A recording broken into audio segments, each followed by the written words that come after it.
I came across something pretty mind-blowing about dolphins today. Did you know there's actually a law that makes it illegal to communicate or talk with dolphins? Peep this video. Little clip. Stick around for this one, you won't regret it, I promise. The law you're referring to is the Marine Mammal Protection Act, MMPA. So does this law specifically state that humans cannot interact or communicate with the dolphins?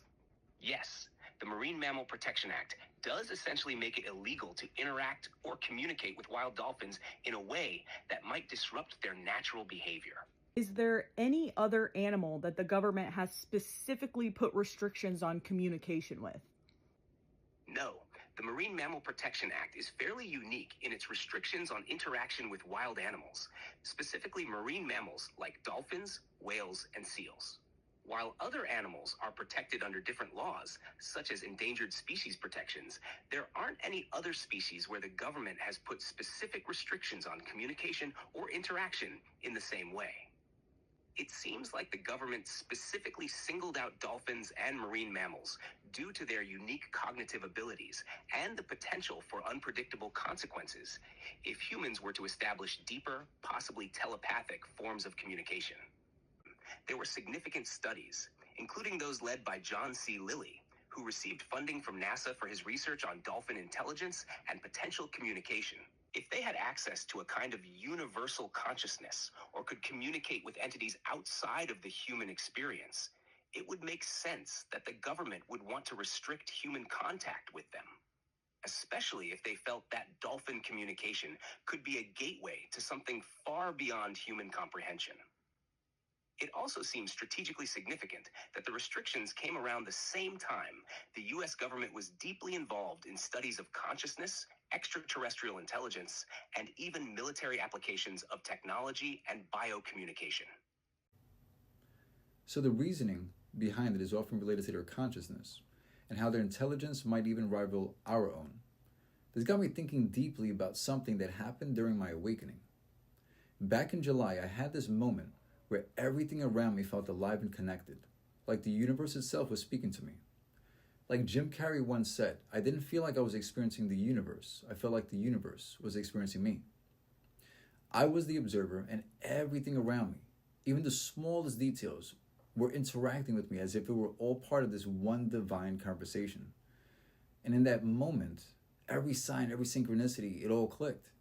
Some may call this Christ consciousness or the state of flow. But here's the thing.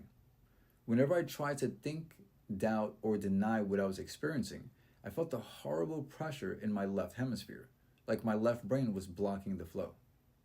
But when I let go of those thoughts and just stayed in pure observation, I was fully present in the experience, tapping into that state of flow that felt way deeper than I've ever experienced anything before.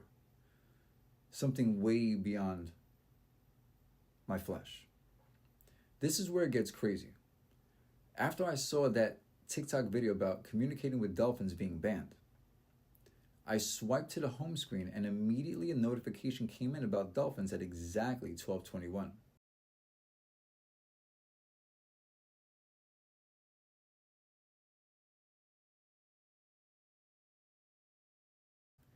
I instantly made the connection. 12 and 21 are both threes, and 33/6 is my life path number. It was like the universe was directly communicating with me again in real time, highlighting this information. It was a fun facts app, and it said they have the ability to shut down one side of their brain to solely use the other half. Now think about this. Dolphins are able to navigate the world using different parts of their brains, and we're legally banned from communicating with them? What if they actually hold the key to understanding that flow? The flow state. What if, by learning to shut down our thinking minds, just like dolphins alternate their brain functions, we could access that higher state of consciousness where everything is connected? What if, in that state of observation, we start to experience life in the same way, where the universe is interacting with us, guiding us, and we're not just participants, but active co-creators of this experience? Please share your thoughts in the comment section. Would love to hear if anybody else has experienced anything like this before, or how this resonates with what you've experienced. Love you all. God bless.